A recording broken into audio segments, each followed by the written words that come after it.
So this is the 15th video on our banking awareness series. I hope that you are enjoying this series. We have covered a lot of ground. So let's check how we have actually progressed throughout this series and how much we have covered until now. So we started off with introduction to banking, then we did the history of banks in India, the types and functions of money, the money multiplier and the fractional reserve. Then we did the types of banks in India, the differentiated banks in India. Then we did the types of bank accounts, the deposit accounts, the loan accounts, the NRI and the Forex accounts. And then we moved to the priority sector lending norms. And then we covered the apex financial regulators. So all the regulators we have covered. And then we moved to Reserve Bank of India and its functions. Then the RBI monetary policy, the financial markets, the capital of the money markets. Then we did the NPA classification and resolution. And after that, we had the types of ATMs, the checks, the demand drafts, the bills of exchange. All these things are done. Then we also did the various statutory acts. So the Negotiable Instruments Act, the Banking Regulation Act, the RBI Act, the Foreign Exchange Management Act, etc. We have all done that. And now we are going to do the Basel norms in this video. And of course, also we have done the derivatives. It was covered in a previous video. So that's all the things that we have covered until now, and I'm hopeful that very soon we are going to wrap up this series. So let's begin with the video on Basel norms. Hi, this is Supriyo. So the Basel norms topic is a huge topic. We don't have to cover each and everything. We'll just be looking at the important things that are required for our bank exams, and some other day I am going to dive much more into this thing. So let's begin. So the Basel norms and the risk management. To start off with, we first have to understand what is risk. Now this is a very important and a very interesting thing. Risk is basically all the uncertainty that you have. So the uncertainty in meeting your financial goals. That is what risk essentially is. So any kind of investment if you are doing, if you are not sure about your financial results, that you are going to get your return on investment, then you have some kind of a risk. And it's very important to note that each and every single company must take on risk, and it is the same thing for the banks. So a bank cannot do its business without being exposed to risk. So the business of a bank, it is very much tied to risk. So we have to manage the risk. We cannot actually reduce it to zero, but we can actually manage it. So to begin with the types of risk in banking, let us take a look at the various types of risks that we are actually having in the banking system. But before we go into that, just remember that if you have high risk, so if you have high risk, then correspondingly your reward also has to go up. So it has to be a high reward. So if you want to get high reward, if you want to get high returns on your investment, then you have to take more risk. And if you are taking low risk, then the returns will also be low. Now that is the basic concept of risk. But let us come to the types of risk in banking. So the first one is the credit risk. So this is the type of risk when your borrower is failing to repay the loan. So the bank has given a loan, but the borrower is unable to pay back whatever loan he has taken. And credit risk, there are two types of credit risk actually. So the first type is the sovereign risk. So the sovereign risk is also called the sovereign credit risk. So it is the risk when a government is unwilling to meet the obligations. So a government is actually defaulting on its debt. Now this can happen if the government is going through economic crisis, when it is some kind of a hyperinflation event. That's the time frames when it actually happens. And then you have the other type, which is the counterparty risk. This is also called the CCR, which is the counterparty credit risk. Now this is when a counterparty to a deal is unwilling to pay. Now a counterparty can be anybody. Two people, whenever they have a contract, the other person is called the counterparty. So if the counterparty is unable to pay you back, then it is the counterparty risk. Now the next type of risk is the operational risk, and it is very, very important. Perhaps one of the most important things that a bank has to manage in its day-to-day activities. So this is the type of risk where inadequate or failed internal processes can cause any kind of financial loss to a bank. So if the internal systems fail, if your employees are not working properly, if your systems are not properly designed. So for example, we have heard about so many scams, right? So the PNB scam, it was actually pulled off by a clerical staff and an officer. So only two people had pulled it off. So it was a failed internal process that actually led rise to that multi-billion-dollar scam. So these kinds of of things are very important that the bank needs to manage, and the RBI actually keeps a very close check on the banks for their operational risk management. Then we have the market risk. So the market risk, this is the risk that is tied to market price movements, and it is also called the systematic risk. So what are the types of the market risk? Now there are four major types. First one is the interest rate risk. This actually happens when you have fluctuating interest rates, and bondholders, they have to take on this kind of risk. Think about some simple examples, like if the RBI says that you have to increase the amount of interest that the depositors get, so that is a fluctuation of an interest rate and your margins are going to be reduced, so that is your interest rate risk. Then you have the equity risk. The equity risk is your risk in holding onto the equity. So for example, if you are holding the share of a company and that company performs badly, the share price falls, then you are going to have some loss, right? So this is the equity risk. Then you have the currency risk. Now this is the type of risk which arises when the assets are held in foreign currencies. So if you are holding assets, say for example in the British pound, and there is some kind of an event by which the pound loses its value, then effectively your interests are going to lose their value, and that is why it is also sometimes called as foreign currency risk or currency risk. Then you have the commodity risk. So this is the risk which is due to the fluctuation of metals, the gas prices, the electricity, etc. So any kind of commodities which are traded in the markets, if you are holding on to these things, these commodities, then you have taken on the commodity risk. And then you come to the systemic risk. Now this is very important because this is the possibility of an event that triggers the collapse of the financial system. So the entire financial system, if it actually collapses or there is a risk to the entire system, then it is called a systemic risk. And because of the global financial crisis and the multiple crises that we have seen, that's why the systemic risk has been very important thing in recent years. And the liquidity risk after that. So the liquidity risk is your risk due to which you are unable to meet short-term debt obligations. So short-term obligations, these are your operational activities like paying off salaries, like paying off your vendors, your suppliers. So if you are actually unable to meet those day-to-day obligations, then you have the liquidity risk. Then you come to the compliance risk. Now this is the legal or the regulatory risk. So it is also called as the integrity risk. So if you are not complying with all the laws of the land, then you are facing this risk. Then you have the reputation risk. Now reputation risk is basically whenever any kind of negativity actually comes in the market, any negative publicity or the public perception which actually can turn negative. So this actually gives rise to reputation risk. And then you have the business risk. Now this is the failure of long-term financial strategy of a business. Now like liquidity risk, it was the short-term kind of a thing. So business risk is the long-term financial strategy. If it fails, then you are exposed to this type of risk. Let us move to the next thing, which is the setup of the Bank for International Settlements. Now this actually happened in 1930, and this is where our story of the Basel norms actually comes into play. This BIS, it is sometimes called the oldest financial institution, but we know that there are older ones, but sometimes it is called in that manner. So just make a note of it. The Bank for International Settlements, you can think of it as a bank for banks. So a lot of member countries' central banks,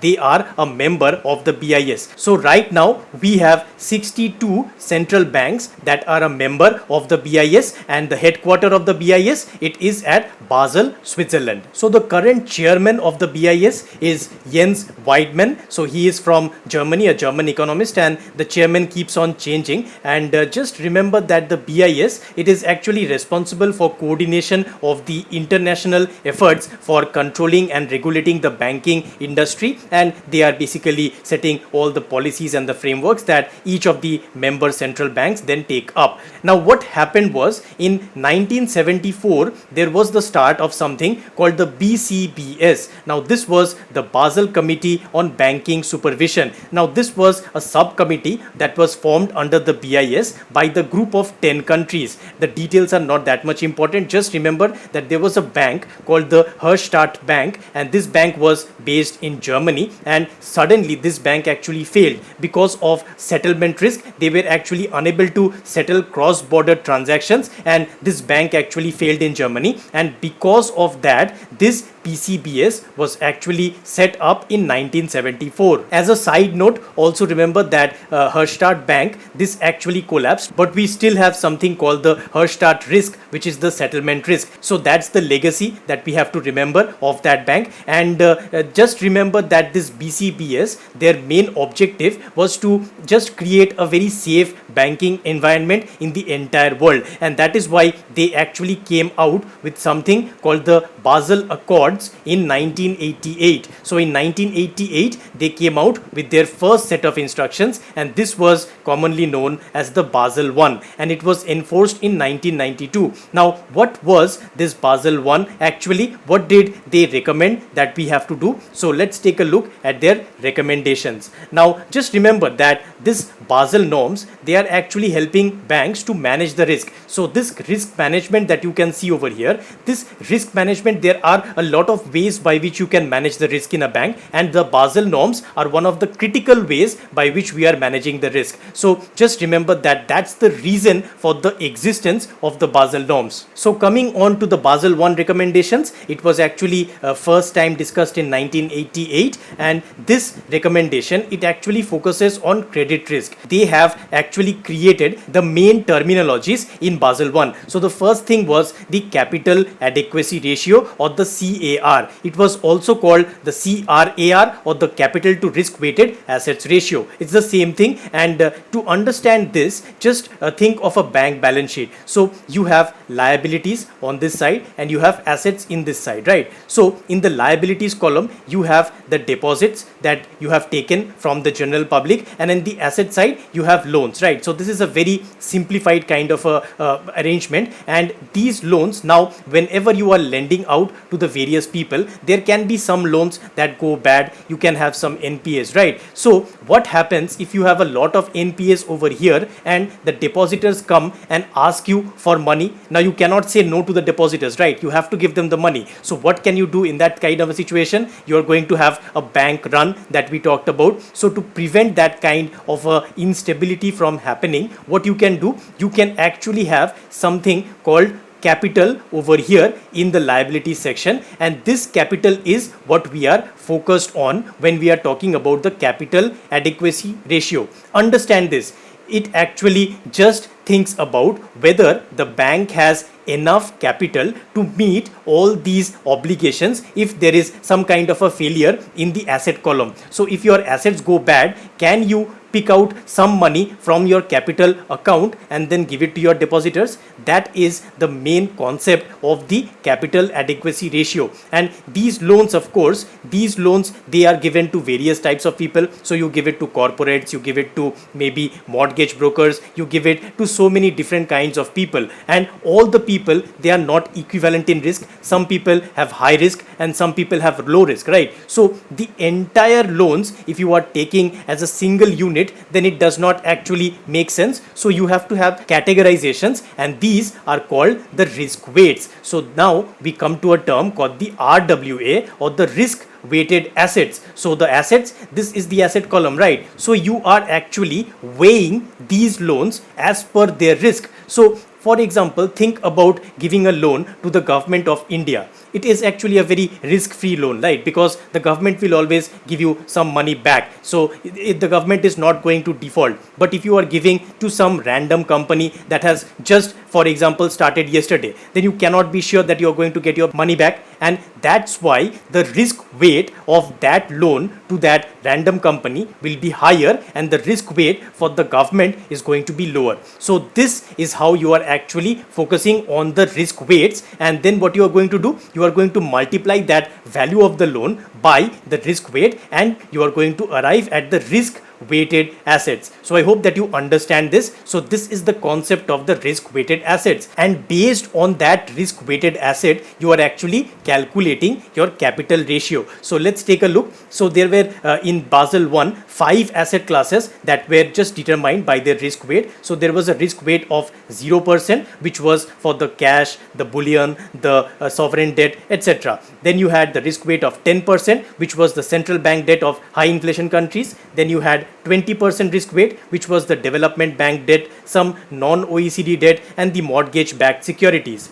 Then the risk weight 50%, which was municipal bonds and the residential mortgage. Then the risk weight of 100%, which was the most corporate debt and the commercial loans. So all these 5 types of risk weights, you are actually taking individual risk weights and then multiplying by the amount of the loan, and that is what you are going to add up to find out your total risk weighted assets. So now let's come to the total capital ratio. At the bottom denominator you have all RWAs, so all these risk weights you are actually multiplying with those individual loans to these kinds of things, and then you are going to arrive at your risk weighted asset, and on top you have the total capital of the bank, which is the tier 1 capital and the tier 2 capital. So we are going to take a look at the types of capital. Just remember, this is the capital that they are talking about. On the liability side, whatever capital we have actually divided this capital into 2 parts, tier 1 and tier 2, and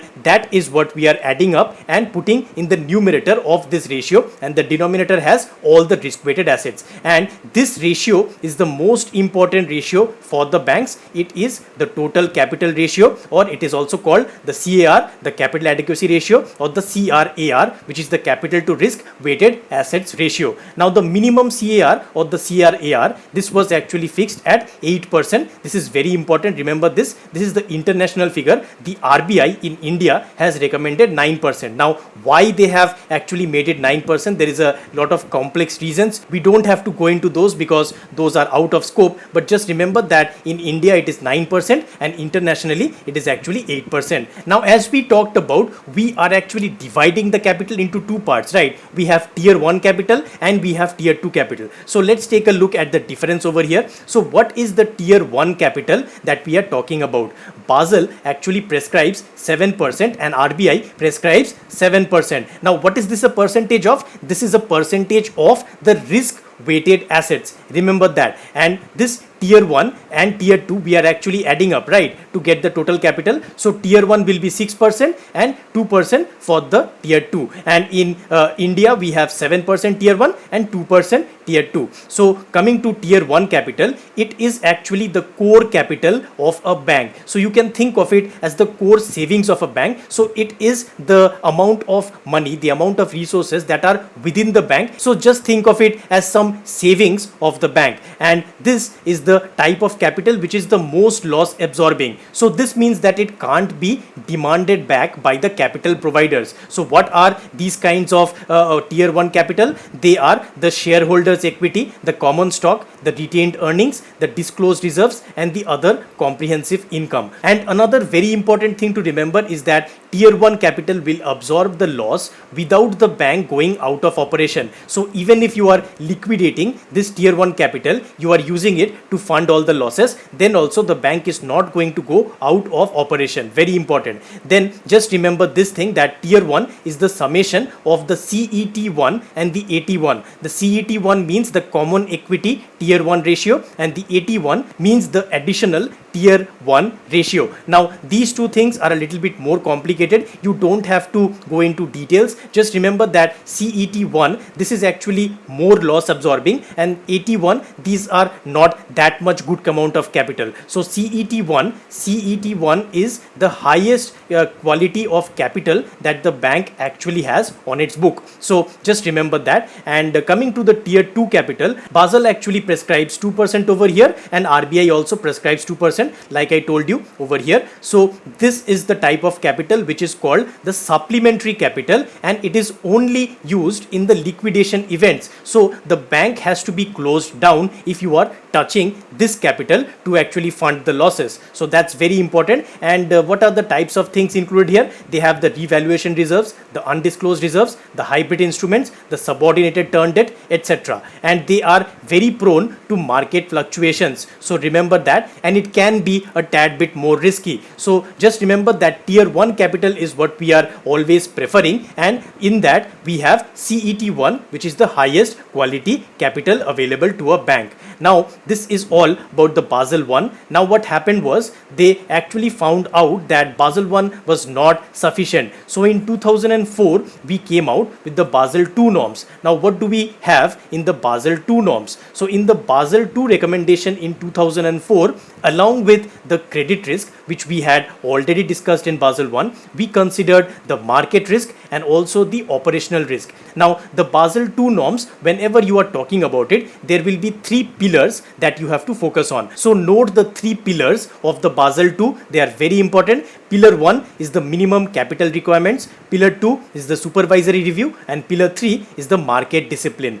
Coming to Pillar 1, what they are actually trying to control, in Pillar 1 we are managing all the three types of risk. So the first type is the credit risk, and for that we have devised something called the IRB approach, which is the internal ratings based approach. Now there's no need to actually go into depth about what this actually is. Just remember that the internal ratings based approach means that the bank can internally decide the credit risk that it wants to expose itself to, and it can judge all of these things and decide the level of the risk that it is involved in. Then you have the operational risk. Now in this there are various other methods that we use: the basic indicator approach, the TSA or the standardized approach, and the AMA or the advanced measurement approach. So these are the types of things that we use to actually calculate the operational risk. The details are not required, just remember the full forms. The market risk is next, which is actually estimated using the VAR or the value at risk. So these are the kinds of things we do in the Pillar 1. Then we go to the Pillar 2, which is the supervisory review. We have something called the ICAAP. Now this is the internal capital adequacy assessment process. It's one of the most important things in Basel II, and using this the bank will be creating a risk profile to allocate the capital. So this is very important, that they are going to build a risk profile of their customers to actually allocate the capital, and this is done using the ICAAP. The regulators are given better tools by which they can regulate all of these banks. And in Pillar 3 we have market discipline. Now in Pillar 3, just remember that there are disclosure requirements and sharing of financial information. All these things make the bank more accountable and they can work in a better manner. And next, remember the drawbacks of Basel II. So they had concentrated the risk management power in the hands of banks, and the credit risk was underestimated, and regulators had less power in their hands. So it was something that had to be replaced. And also remember that 2008 global financial crisis happened and Basel III was then created. Now the GFC is another huge topic. We don't have to go into details. Just remember that there were some problems which actually could have been prevented if we had better things in place, and that was the basis of the start of Basel III norms. So when Basel II ended, then in 2010 we considered the Basel III, because we had just gone through a global financial crisis in 2008 and we had to just fix things, and that is where the Basel III recommendations came in. Now remember that Basel III, this is going to increase the bank liquidity and decrease the bank leverage. So that's the primary goal of the Basel III. And just remember the tier 1 and tier 2 capital things that are very important. So tier 1 plus tier 2, that's what we have to focus on, right? Tier 1 is 6% and tier 2 is 2%. Now this is for international things. So internationally, this is the figure. 8% is the full CAR or the CRAR that we have to actually keep in place. Now tier 1, we can divide it into CET1 plus 81. So CET1, that is actually 4.5% plus 1.5% is your AT1. So that is how you are dividing it, and finally you are adding it plus 2, so you are getting 8%. Now remember, there is also something called the capital conservation buffer, which is a 2.5%. We are just going to see it. So capital conservation buffer, this is also maintained in the form of CET1. So it is actually maintained as part of this. So this plus this actually gives you the final CET1 that the bank has to maintain. So ultimately it's not 8%, but it actually becomes 10.5%. 2.5%. So that's very important to remember that this 2.5% of CCB is also included. Now what happens when we are talking about the RBI context? So tier 1 plus tier 2, if you are talking about the Indian value, we have 7% over here and 2% over here. Now this tier 1, it is made up of CET1 and 81. So CET1 and 81, it is 5.5 plus 1.5 in India. So that is the entire value that we have in India, and it comes out to be 9%. But remember, we have to add 2.5% of the CCB, which is actually introduced in Basel III. And right now we have not introduced 2.5, but it is actually 1.875% in India. So it actually, the effective value becomes 10.875%. So these two calculations just remember, and as we discuss Basel III, you are going to understand it a little bit better. So in Basel III, we told that it's going to increase bank liquidity and decrease bank leverage, and the initial date was 2013,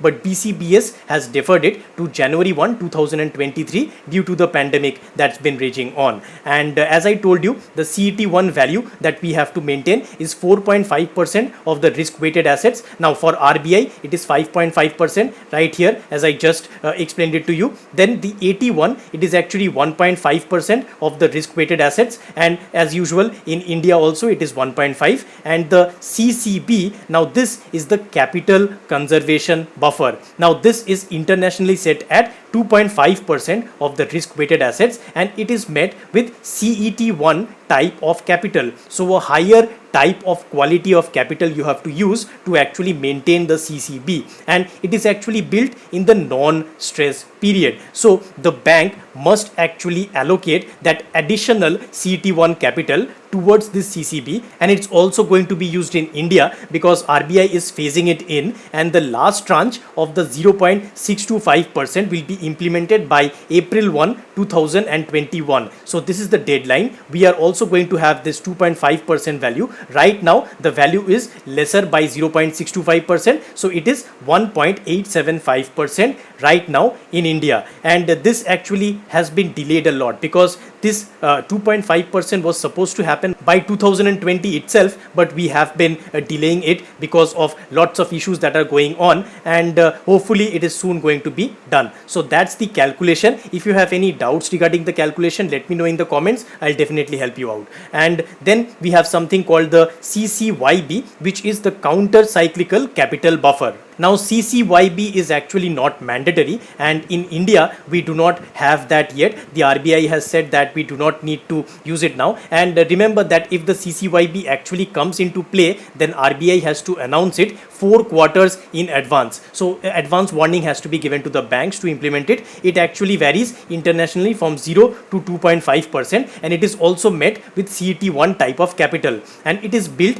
during the boom times. So when the economy is doing very well, then we are actually including this additional type of capital, so that whenever we have a recession, whenever the economy is not doing well, we can actually draw from that capital. So that is your CCYB. It's not there in India at this moment, and even in some countries like in the UK and in Germany, they have reduced it to 0 because of the coronavirus. So that's something that you have to just remember, and just remember that capital conservation buffer is always there. The counter cyclical capital buffer is not always there. So that's the thing. This one is 2.5%, and this one varies from 0 to 2.5%. Remember that. And then you have the NSFR, or the net stable funding ratio. So this is the ratio of the average amount of stable funding divided by the required amount of stable funding, and it has to be greater than 100%. Now this is actually introduced because some banks were taking funds from very unstable kind of regions. They were taking funds which were not that much high quality, and that is why the NSFR has been introduced. And then you have the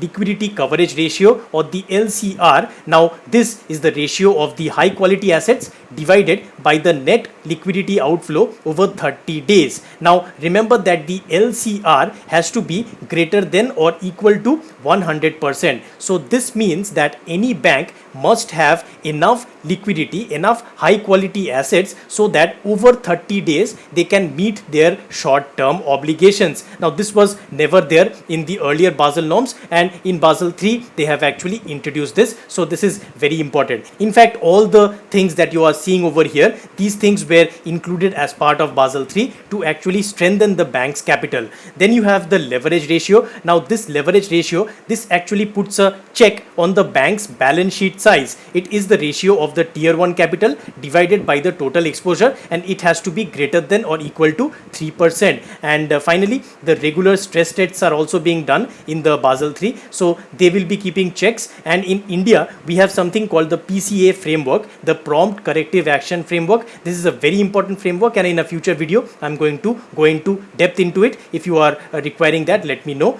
And then the bank recapitalization, which are actually happening in India, over 3.5 lakh crore has been infused, and most of it was because of these Basel III norms that we had to meet. And now the final thing that we have to talk about is the SIFIs and the DSIBs. So that is the systemically important financial institutions and the domestic systemically important banks. So what are these kinds of things? So basically this SIFI tag, this has been there since 2011, and this is a tag which actually says too big to fail. So some institutions in a country, they are so big that if they are failing, then the trust of the common public is going to be eroded. So we cannot let them happen. Just imagine if the State Bank of India failed in India, it would be chaos, right? So we cannot allow such huge banks to fail. So what we do, we actually demarcate them as systemically important financial institutions so that they are maintaining much more amount of capital and they have no chance of failing. Now globally we have something called the GSIFI, which is the global systemically important financial institutions, and there are actually insurance companies and banks which are getting this tag. So GSIBs, they are important in this discussion. So the FSB, or the Financial Stability Board, with the BCBS, the Basel Committee on Banking Supervision, and the national authorities, they are identifying the global SIBs. So they have identified a lot of banks. You can check online. It's not very important in our context. What is important for us is the domestic systemically important financial institutions, or the DSIBs, the domestic systemically important banks. In India, RBI has declared 3 banks to have this tag: the State Bank of India, ICICI Bank, and HDFC Bank. So HDFC actually entered recently. The other 2 were there for a long time, and they have actually been allocated different buckets. So SBI is in bucket 3, ICICI is in bucket 1, and HDFC is also in bucket 1. Now the higher the bucket, the more amount of capital you have to keep. So what they have to essentially do is they have to keep additional CET1 values with them because they are DSIBs. Now the value is not that important. We are not getting a PhD in risk management. We just have to understand the basic concepts, and this is more than enough what I have covered in this lecture. And what I said, they have to maintain the additional CET1 capital. So that is all about your systemically important financial institutions, and this brings an end to the Basel norms and the risk management that's important for our bank exams. If you have any questions, feel free to let me know in the comments down below. We are soon going to wrap up this banking awareness series, and I hope that you are enjoying the ride till now. I hope that you learned something from this video and that it was beneficial to you. If you enjoyed it, please leave a like and share it with your friends. And if you want to see more of this kind of content, please click on the subscribe button, and do not forget to click the bell icon so that you, my friend, do not miss any future update. I'll see you in the next video. Bye bye.